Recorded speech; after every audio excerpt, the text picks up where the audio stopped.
everyone talks about how it's hard to use the cane, and how blindness is a spectrum, and how people think that you're faking if you use the cane but you pull out your phone. Like that is a common problem that I can relate to. You can relate to a lot. Most of my guests relate to.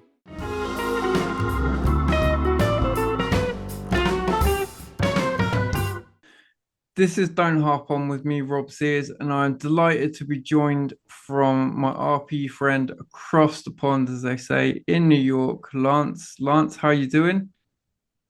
What's up, Rob? I'm happy to be here, man. Can't complain. Doing all right. Nice. Now, Lance is a bit of a podcaster, and when I was looking at my channel and directions I wanted to go with it, he was one of the channels that I sort of spent a lot of time looking at and thought this guy's doing some really amazing stuff. And it kind of helped me to think about reaching out to people and doing my own little podcast thing. And so yeah, it's really, really cool to be talking to him. Now, one of my clients sent me one of your videos when I said I was starting up a YouTube channel. It was you and five friends, and I just absolutely loved that video. So yeah, I mean, what has been the most fun video that you've produced in all the content that you've done? Oh, thanks, man. Yeah, YouTube is it's fun to start a YouTube channel because there's so much potential with it. You have to like make your YouTube banner, you have to think about thumbnails, what kind of content you want to make. And it's really fun because it's kind of your own creation. It's like your own world that you're kind of creating. And I did the same thing. Like I looked at other people's channels and picked and pulled from things I liked. So that's cool to hear that were checking out mine. Because you copied. I'm not saying you copied from me, but you took maybe some elements from me that I took from other people, and then they took from other people. So yeah, that's the kind of fun of YouTube. But in terms of the funnest video I produced, I'd have to break it down in two forms because I have my podcast where I interview guests, and then I have videos that I kind of do where I'm just kind of solo and it's just me. Um, and the one that comes to mind is the most recent video I did. I call them mini-sodes, where it's just me talking and they're under 10 minutes. I did one about, this, I called it the white cane dilemma. And it's me kind of, I'm in like a park here in Brooklyn, which is where I live. And I have the white cane. And it's like a place in the park where you can hit tennis balls against the wall if you want to just kind of practice. And, and I kind of use that as an explainer of how like I can see but I can't see, and then also I don't use a white cane, so I was explaining some stories about the awkwardness that comes around, that the awkwardness that comes along with not using the white cane. You'll have to watch the video for it to make sense, but I like doing that video because I was in the park in the public. I had like this little kid was like watching me record the whole time. It was kind of awkward, and it was just kind of fun, me with my camera on a tripod and a microphone, kind of, one of those influencer in the wild type of situations. So that's just fun because it's like me getting out and just kind of being able to express myself and tell stories about stuff that I've experienced, and kind of, when you have RP and I'm sure you can relate to this, when you're taking a shower, when you're on a walk, or your brain's kind of processing things, and you kind of always think about these random thoughts will pop into your head. And I kind of use my YouTube channel to kind of express those and put those like in like tangible form. Like I'll have this idea and I'll be walking my dog, and then I'll be like, oh, I should make a video about this because I have a lot to say about that. Or I'll have conversations with myself, um, about things I'm working through in my mind. And so those mini sodes and making those like kind of just me kind of just expressing my thoughts on something, have been very fun because it's kind of just a way for me to like put stuff out there, and express myself like that. And then when it comes to guests, I've interviewed, I think I'm on episode 120, I think. And so not all those are interviews. I've had several solo episodes as well. But my favorite video in terms of interview was probably interviewing Andy Ogg and his wife. And then I had my wife join in as well. And it was kind of like two couples talking to each other. I'm early stage RP. I'm not legally blind. And Andy's kind of late stage RP, almost completely blind from RP. So we kind of talked about the dynamics of being in a relationship and how, you know, our wives handle it and how they kind of have to learn as we learn. And it was kind of fun. I guess the reason why that one was fun is because I had to drag my wife into the video and she's very nervous about doing stuff like that. So it was kind of fun to kind of put her in that position and make her talk and put her on the internet.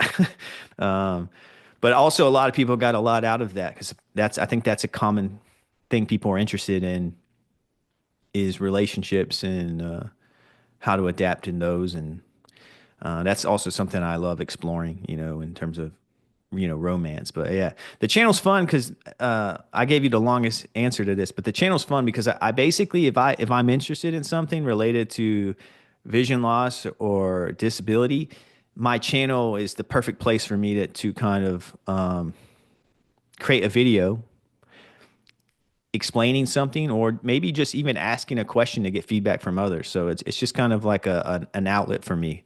So every video is fun because every video kind of explores it from a different angle. I try to have different guests on with different opinions than me, maybe even sometimes ones I don't even agree with, just because I want to hear every little thing.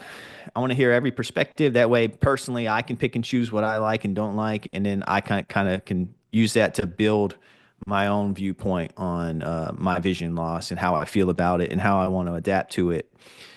And but yeah, the podcast has just been this huge, you know, avenue for me to explore who I am and how I feel, how I want to, who I want to be, I guess. And sometimes you think you know who you are, you know how you want to adapt, but then you hear somebody say something, and you're like, oh, I didn't think of it that way. And then now you have to reshape everything. So it's good. It keeps me on my toes, and it keeps me from feeling like I know everything. Um, the whole thing's fun, man. It's hard to pick.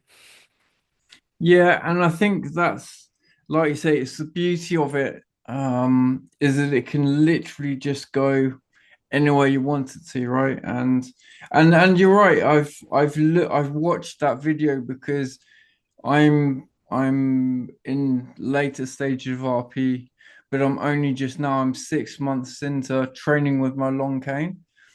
Yeah. And I'm the same. I'm still in that position where sometimes I don't use a cane because I don't feel like I want to. I actually feel like it would be a detriment to use my cane in certain situations. But there are more situations for me now where actually I need a cane and I need the safety and security of having it. So yeah, it's really interesting, and I think the thing that people really struggle with in the UK particularly is just understanding the spectrum of blindness, and that just because I've got a white cane tucked under my arm and I'm not using it doesn't mean that I'm faking that I can't see, because when it gets dark, when I'm on my own or a bit dusky, I'm going to pull the cane out and start using it, and it's a complex disease. So yeah, I've not been going at it as long as you have, but I completely agree that having an outlet to allow me to just explore my sight loss journey and understand the disease more, and perhaps have an opinion that helps Yeah. someone else deal with what they're going through. Like, yeah, I'm really enjoying it. It's Um, also fun to document. It's like it's kind of fun for me to go back and see a video I made when I started because I'm heading into my fifth year of doing this with the channel, and the stuff from 5 years ago feels ancient. So it's just kind of fun. You put something down, you put something out, and then you see it a few years later, and you kind of laugh at it. You're like, wow, I was very naive then, and I've grown a lot. But then you also find things that you're like, yeah, that still holds up. That hasn't changed, and you kind of find the constants. You're like, all right, I've been doing this 5 years. These things are consistently. brought up, these things are consistently said by my guest, you kind of find commonalities between everything. And then you kind of learn through the years of doing it what's actually the real problems. And like the white cane is one that's a real problem. That's like everyone talks about how it's hard to use the cane, and how blindness is a spectrum, and how people think that you're faking if you use the cane but you pull out your phone. Like that is a common problem that I can relate to, you can relate to, a lot most of my guests relate to. So it's just the real issues come out because you'll hear them across the board, you know. Um, and another thing too is there's not a lot from for the newly diagnosed out there, like people who just got diagnosed with RP or at the beginning stages of that. And I think all stages of vision loss are not fun, and they're all kind of scary because there are lots of unknowns. But I think when you're newly diagnosed, it's like it's the hardest time for you to wrap your mind around things. And when I was diagnosed, luckily I had my mom as a reference because my mom has RP. But um, this is a long-winded way of me saying I want my channel to be for people who are new to RP, and they can watch a video of mine and feel comforted by it or learn something about it. Because I didn't have that, so it's kind of like I try to create the content that I wish I had. You know, that would be helpful to me. And it's nice to feel like people are relating to your situation. It's one thing to see a video of your newly diagnosed of someone fully blind using a cane, and they're just like, "Yeah, I use the cane. I've always used the cane. I'm blind." But it's another thing to see someone be like, I have like half of my vision left, or I have 20 degrees left, and I use the cane here and there. I don't know when to use it. And it feels weird because I can still see, but I still need to use a cane because I'll trip on things and I want to protect myself and others. And that's a complex scenario that I feel like, needs to be talked about. So it's like I try to make videos like that, and um for people who are new or in similar situations like us who are still figuring it out, that type of thing. Because there's a lot of mental gymnastics that happens. Definitely. And I mean, I don't know when you were diagnosed, but I was diagnosed really young, and I've known about it for a long time. And I'm still learning, and I think it's a constant learning process. Like the whole thing, how you go through it from diagnosis to being an old timer. And yeah, absolutely. There's just so many things to document to try and help people. It's just, it's just like which ones can you get to first? But yeah, the white cane is yeah, it's a nemesis for a lot of people, isn't it? And even people that have been using it for a long time still find times when they just can't, just don't want to put up with it. Like it's mad. Yeah. I interviewed a man who was in his late 70s, has been using the cane since his 20s. And he admitted to me that sometimes it's still hard for him to break the cane out when he's in a restaurant sometimes. Yeah.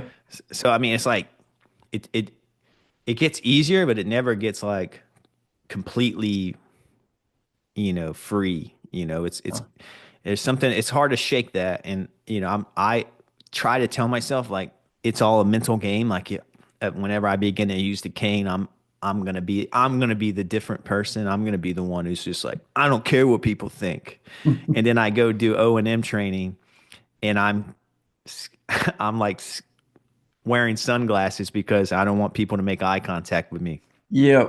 Yeah. And I'm hyper aware of who's looking at me.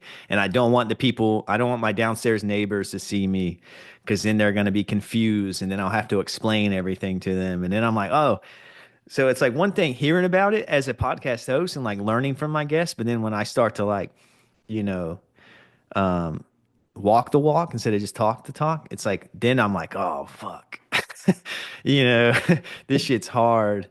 And, and, it's not easy, and it's way easier to tell yourself like, oh, I'm not gonna care what people think, and then it's like, all right, you go try do it, you know. And I think a lot of sighted people think that too. I think a lot of sighted people are cocky in a similar regard. They're like, well, if I was going through vision loss, I would just do this, you know. And I'm like, all right, bro. Um, yeah, it's nice to think that, but Definitely. let's flip roles here and let's see how you handle it, you know. And yeah, and I think there's this weird connection of being in the sighted world and then also being in the blind world, and you have one arm in one door and one arm in the other, and people are pulling you back and forth, and you don't know which kind of one you identify with more, Yeah. and yeah, it's just a complex scenario. It's like that middle ground of vision loss is very strange. And Yeah, it's just very strange. So it's nice to have a podcast. It's nice to have a YouTube channel to kind of be able to put my thoughts out there. Again, going back to that original point I'm making, it's just like a really fun way to kind of document your vision loss journey, and you know, and just kind of even document how your is progressing, you know, and how you've adapted to it. And you know, since I've been doing this 5 years, you know, as I age into my RP, if people have been following along, it should be kind of unique because they'll be able to kind of follow along before I was legally blind through until I'm legally blind using a cane. So it's like, hopefully, if I, you know, I plan to keep this channel going, you know, hopefully it's like people will have resources from my channel on the full, you know, transition into the blindness world, you know. That's kind of the goal there, you know. Yeah, absolutely, and it's yeah, it's great, and like I say, it really helped me. And I don't want you to think that I ripped off your videos, but there was definitely influences of like, wow, this is like really, it's really important stuff, and particularly as someone new to it, you kind of think, oh, nobody's really going to be interested in this part of my journey and blah. But actually, watching some of the stuff that you've done, it's like actually people really do, it resonates. And if you can only change the thoughts or help one person per video, for me that's like, wow, I've helped someone that would never have found it without me. It's Yeah, pretty cool. it's yeah. In terms of reaching people, I have an interesting theory. I think sighted people are really interested in learning about blindness because it's fascinating, you know. I think they're like it's a fear of theirs, so they want to learn about it in that regard. In the same way people are interested in like sharks. You know, it's Shark Week. I'm gonna watch all these because it's fascinating because they're scared of them and they want to learn more about it.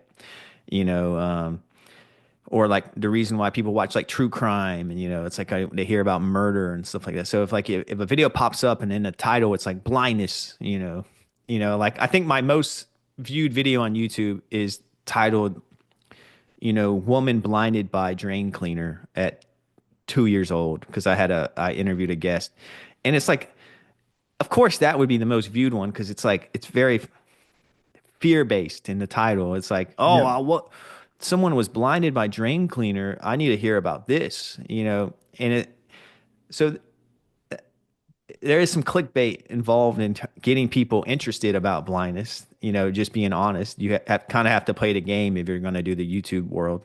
So sighted people are interested in it from a fear based perspective, and then you have people like me who are, you know, have, you know, an eye condition, and they want to learn more about it because, you know, there's just like still so much I don't know about RP from a technical point of view. And so people who are diagnosed and they want to learn about their situation or upcoming situation.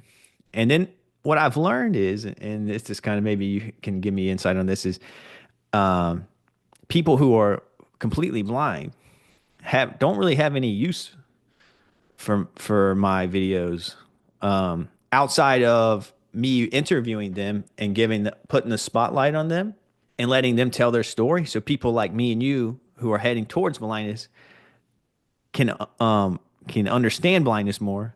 But it's like the people who already are blind, they already kind of know. if that makes sense. Yeah. So it's like I'm not telling them anything new. I can't teach someone who is blind anything they don't know.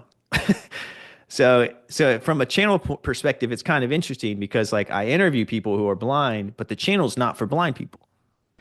The channel is for more so for people like me and you have vision but are losing vision, and also for people who are interested in blindness to learn more about it. So it's kind of a weird dynamic in terms of who watches and and who's engaging. And then also I'll say this, like a lot of people who have been living with vision loss for a long time, the last thing they want to do is watch a video on it because they're burnt out by it. You know, they're just like, yeah, I don't really want to absorb more information about it. You know, I'd rather watch, my favorite TV show, that type of thing. So there's an appetite for it, but it's definitely a niche within a niche. Like it's already a niche topic, vision loss and RP, especially if you just really harp in on RP. There you go with Nice. your title, Yeah, I and like it. I see what you did there. That was clever. but there's a niche to it because it's like the blindness is a spectrum, and you hear that a million times. But then within that, so let's say that's your audience. Only like maybe half of that spectrum might be interested in it. Not saying people who are completely blind aren't interested in it, but statistically they're probably not. So it's just a weird kind of thing. Sometimes I'm like, who is this video for? And I try to remind myself it's for people like me, people who are interested in it. Again, I want to create that resource for people who are newly diagnosed so they don't panic, you know. Yeah, and that's a really interesting point because, like you say, you kind of think, oh, maybe I'm aiming this for people like me with RP, but like you say, you just don't want to hear it, because we already kind Yeah. of know where we're at. But actually, the things that I've got lined up for this year are all based around kind of sport and getting other people involved in sport and stuff that they may not have had any kind of directional steer on, and less about, hey, this is how you get over RP and this is how you Yep. deal with like, because like you say, I'm not at that point yet. So I can't teach that, but what I can do is say, well, look, if you're new to this sort of stuff and actually you're wanting to be active and healthy and look after yourself, like this is how we do it. This Hmm. is how we roll almost. But so since you linked with my RP and harp quite nicely, I've obviously got my New York Knicks jumper on from when me and Lauren visited New York last January and it was freezing cold. And she also loves sharks and shark diving just out of interest. She's fascinated by sharks. See? Um, but that's another video on, me diving with a blind man dives with sharks. That's going to be good for the channel. But I just wondered, since you're in New York and I'm in Norwich, when I came to visit, I just found the whole experience quite strange. I couldn't really explain it, but how have you found being in New York as a man with RP and dealing with sight loss? Yeah, I have a unique perspective on living here in New York City. Because I didn't grow up here. I grew up in North Carolina, which in like a more rural part of North Carolina where, 2-lane roads, I had a pickup truck, I could visit my grandparents who lived on a dirt road and I would drive my pickup truck to see them, that type of thing. Which is from a driving perspective, pretty simple. It's as simple as it gets as from a driving perspective. And I'm thankful enough to say that I've had the chance to drive until I was 27 years old, which a lot of people with RP don't get to do. But basically, my point is like in North Carolina and most of the United States, you have to drive everywhere. It's like very driving centric. There's not public transit. There's not a bus. There wasn't a bus system in my hometown. Even, where on the house I lived at, there was no sidewalks, even there. So it's like, all right, well, if you're low vision like my mom was, you know, And as you know, she drove for most of my childhood until they told her she couldn't anymore. You're very like dependent on other people to drive you where you need to go. You can't just like walk places. One, it's like the grocery store is like over a mile away and there's no sidewalks. So good luck, So it's not very walkable. And that's how most of the United States is. Now, New York City is the opposite. It's very walkable. There's, you know, grocery stores, you know, very close by. Um, there's we call them bodegas, but they're like corner stores with snacks and delis and like a deli in it. And so if you need to get like a quick drink or a snack, you just pop in there. There's bagel shops, there's restaurants, there's pizza shops, there's bars, coffee shops, and everything in my neighborhood. Like I can walk within like 10 minutes. I could hit like 100 different places. Like it's just that's the benefit of New York City. Now, you don't need a car. You don't need to depend on driving. You can also take the subway to get to where you need to go. I can, go via public transit. I could go deep in the Long Island. I can go into New Jersey. I can go upstate New York. Um, so there's a lot I can access with not even getting in a car. So I guess I'm starting with that. Compared to North Carolina, it's great from that regard. I don't need to be like calling anyone up and say, "Hey, can you give me a ride?" I can get anywhere. I can get to the I can if I need a ride, like if I need to go to the airport and there's not a subway that goes there, I just get an Uber, and there's so many Ubers around. If I book an Uber ride, a minute later it's driving up. It's very quick. So transportation is not a problem. So that's like the big win, and that's a huge reason why I moved up here. Um, Another huge reason why I moved up to New York City is because I'm a video editor, um, and that's what I do for a living. And there's just a lot more opportunities up here. Um, so that's part two. So from a transportation and career point of view, New York City is great for me. Now, where you talk about the weirdness of New York City, it's there's 8 million people here, so you're gonna be around a lot of people. You're not gonna have as much privacy. You're not gonna have a backyard. You know, you're not going to have the privacy of it being in your car with no one else around. You're going to be on the subway, jam packed like sardines. You're going to have some mentally ill people screaming, causing problems. You're kind of in the mix. You know, the benefit is you can get from point A to B without getting in a car and depending on others. The con is you're in a public space with around anyone and everyone. Um, So that's something to consider. Also, with a lot of people in subway stations, they're going walking, they're crossing your paths left and right. There's not much structure to walking paths.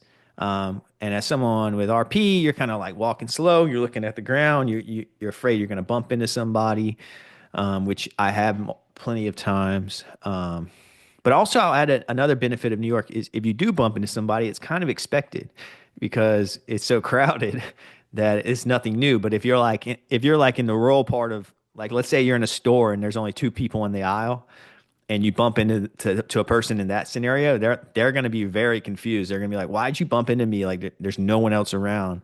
But in like a crowded spot, you bump into somebody, and it's kind of expected. So that's kind of a benefit of that too. Is if you do bump into somebody, it's kind of expected. So there's less pressure and involved with that.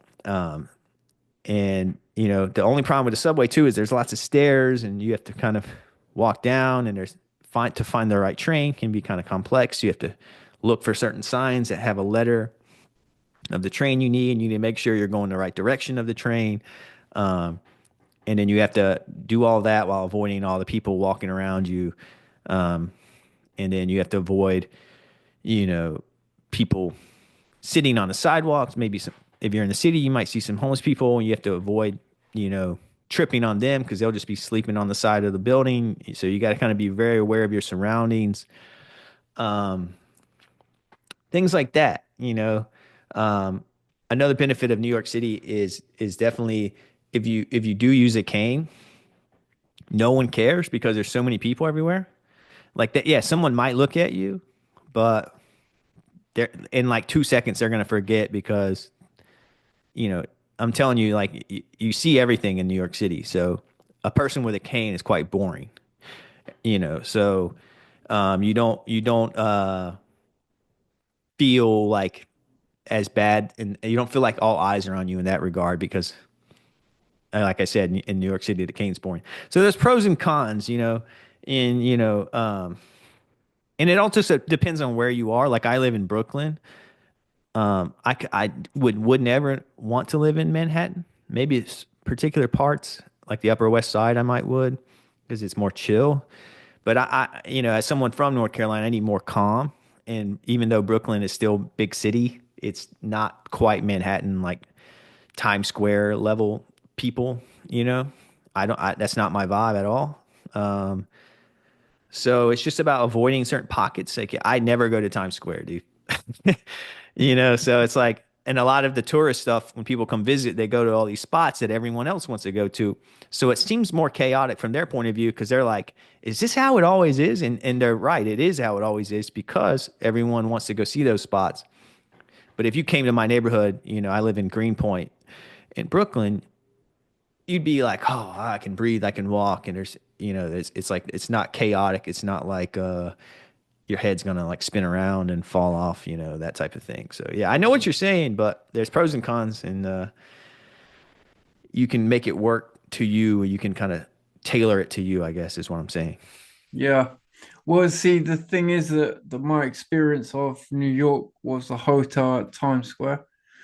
So Yeah. literally, we got a taxi from the airport to the busiest point, I'm guessing. And when I opened the taxi door, just the sound, like, I was just like, oh my God, like how do people, what? I can't, it was like sensory overload all of a sudden. And then it's busy, and then there's bright lights, and there's it's dark, and I was, man. So we sort of sat in the hotel for a bit, picked up the courage to sort of go wandering. And like you say, it's away from the busy bits. It was like, ah, this is nice. This is Yeah. good.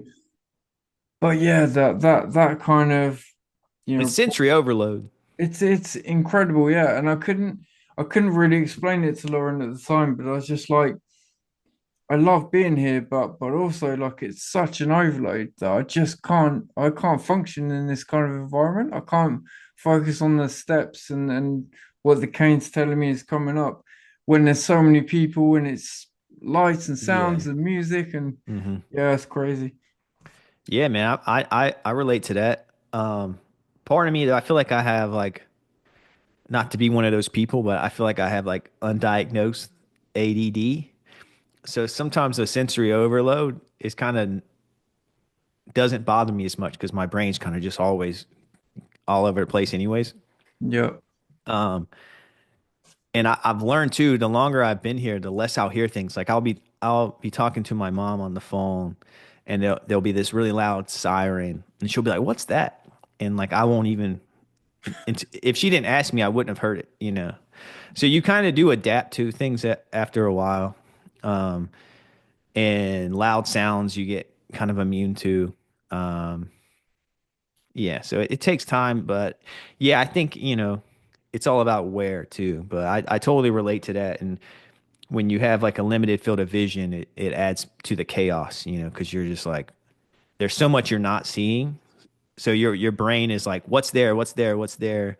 This, and also when you're in a new environment, you're like, is it safe? Is it safe? Am I safe? And so it's like your brain is kind of going into fight or flight, I bet, so and it takes a while probably for it to kick out of that. Um, so yeah, I know what you mean. But the thing is that um I love movies. So for me, the whole thing felt like I was in Gotham City. I was in Batman. You know, it was scene coming up at the time of year, and the other thing is, you know, in the taxi coming away from the airport, and there's a billboard sort of $10,000 reward for any information about the murder of a police officer, and we're just like, oh man, like in the UK, like you just wouldn't get that. So it's you're already on edge, and then you step out and you're just like, I feel like I'm in a movie, man. I feel like I need Batman to come save me. Yeah, well, I Ben think Affleck, maybe Daredevil might be more appropriate for us, but yeah. I think Batman is still needed in New York City. There's a lot of problems here. yeah, but Daredevil's cooler. He is cool. He Uh, is cool. Yeah. yeah, no, it's good. It's good. So look, man, I appreciate your time today.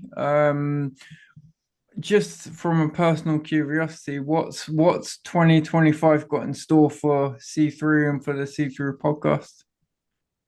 Yeah, 2025 is it's gonna be a different year for the podcast. I'm going to make some changes to the channel and to kind of how I operate. I haven't announced those yet, but I plan to here soon. Um, but yeah, I think some changes are going to happen just out of necessity. I'm balancing a lot in terms of work and um, family life, work home life. So I'm trying to have more of a balance because I work on my computer for editing for video as a video editor, and that's about 50 hours a week. I'm doing that, and then I squeeze the podcast in outside of that. So it's just like something has to give. So I just need to fine tune what the podcast is and what I'm doing with that. And this year is going to be a year of doing that. I'm going in my fifth year. Um, so I've had enough experience to kind of know what works and what doesn't work. Um, so it's time to implement the stuff that works and get rid of the stuff that doesn't. So I plan to kind of make changes, based on that knowledge. And YouTube is my biggest focus. It's kind of the only thing I care about, to be honest with you. And yeah, so I'm gonna be put a lot more emphasis on YouTube and less on social media. I don't really have that personality, to be honest with you. Who's the like the I don't have like the influencer personality. Like I'm not like filming myself make a sandwich and just for the sake of having content. And I really want to put thought. I like to be more thoughtful with my content. Um, so yeah, so I want I guess less quantity and more quality is going to be how 2025 is going to be, and it's going to be more focused on YouTube. Um, it's probably the best way I can put it at this point, but I'm going to be announcing some changes probably within the next month or so about what I'm going to do and why I'm doing it. Um, but yeah, this is me being mysterious, I guess. Well, that was beautiful because I know I put you on your put you on the kept you on your toes with that. So it's always, but it's great, man. Well, I appreciate it. I look forward to seeing what more comes out, and I thank you for your time today, Lance. Yeah, man, thanks for having me on. I like going and being on the opposite side of the podcasting world. Usually, I'm the one asking questions, and when I do come on these, it gives me insight as a host too, because it lets me kind of know what my guests are feeling. And I feel like right now I feel like I talked way too much and I answered questions that you didn't even ask me. That's beautiful, man. I appreciate that because it's not easy being the other side all the time. So it's Yeah, I can no, talk, you man. yeah, well, it was good. It was good. I enjoyed it. And yeah, I will post all the links to all your stuff in the description. So yeah, hopefully you had a good time and yeah, I look forward to working with you again soon, man. Yeah, man, I'll have you on the pod next and hear your side of the story. Yes. See, I feel like I've made it now. I'm gonna be on. It's good. Lance, you take care, man. Have a good day. And yeah, I'll speak to you soon. All right, man. Cheers.